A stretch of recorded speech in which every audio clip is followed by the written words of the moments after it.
Hey everyone, this is Jared. I hope that wherever you are in the world right now, you've found a safe and comfortable place to be. These are crazy times, and it's a good time to be studying coronavirus.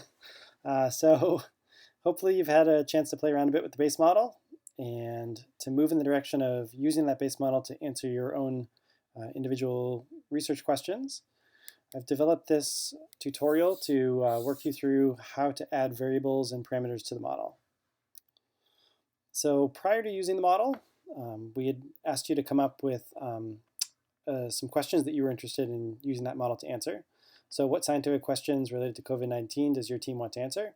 So for our example, we've decided that we want to study the effect of social distancing and to see how effective that can be at reducing the spread of the novel coronavirus.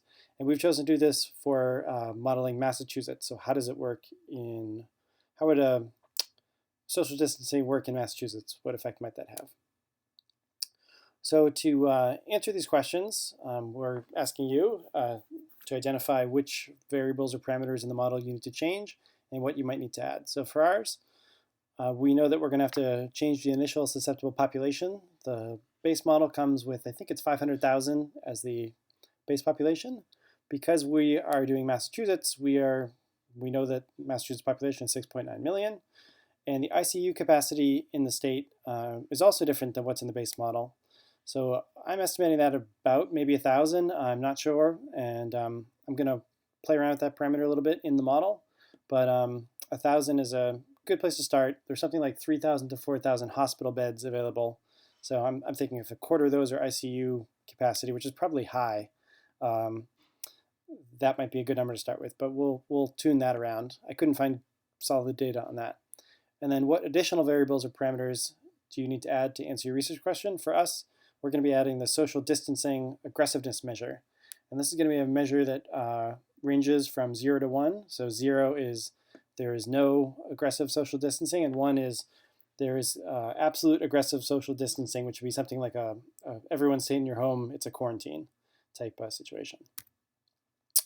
So which variables do we propose that might be affected by the coronavirus? For us, we're thinking the transmission rate is going to be what's going to be affected by our aggressive social distancing measure. So that is this is a screen capture from, I think it's the third video that Justin posted on the system. So this is just the system diagram of the base model, and highlighting transmission rate there because that's the parameter that our new parameter is going to act upon. So there I've added that as a little circle and arrow to match the style of the system diagram. So that's where in the base model system our parameter is going to affect the system. So as our proposed parameter or variable increases or decreases, what is the effect that we believe that might have on the outcome variable or parameter?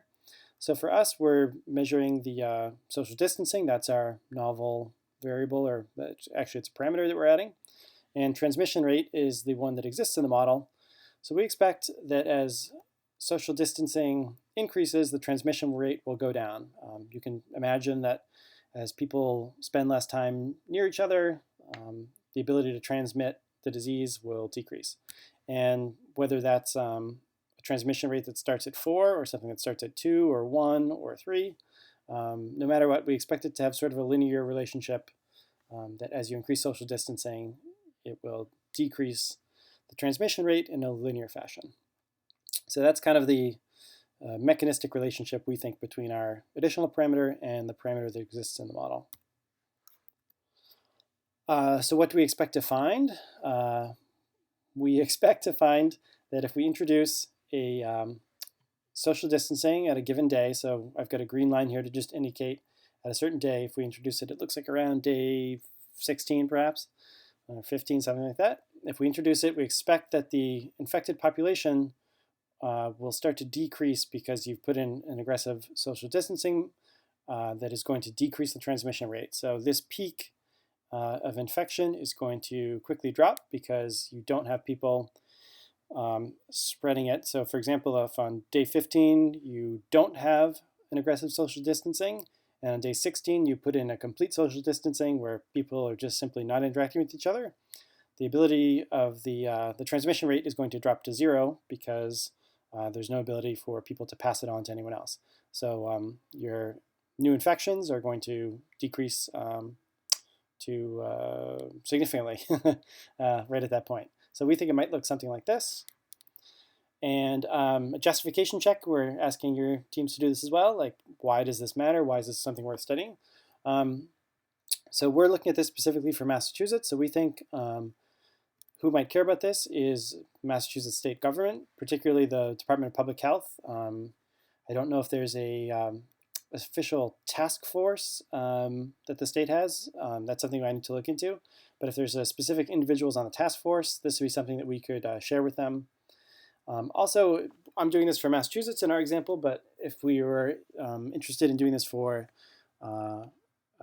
local town, the relationship would still be the same. You would just change your population to be the population of the town. You'd change the ICU capacity to reflect the hospital beds in that area.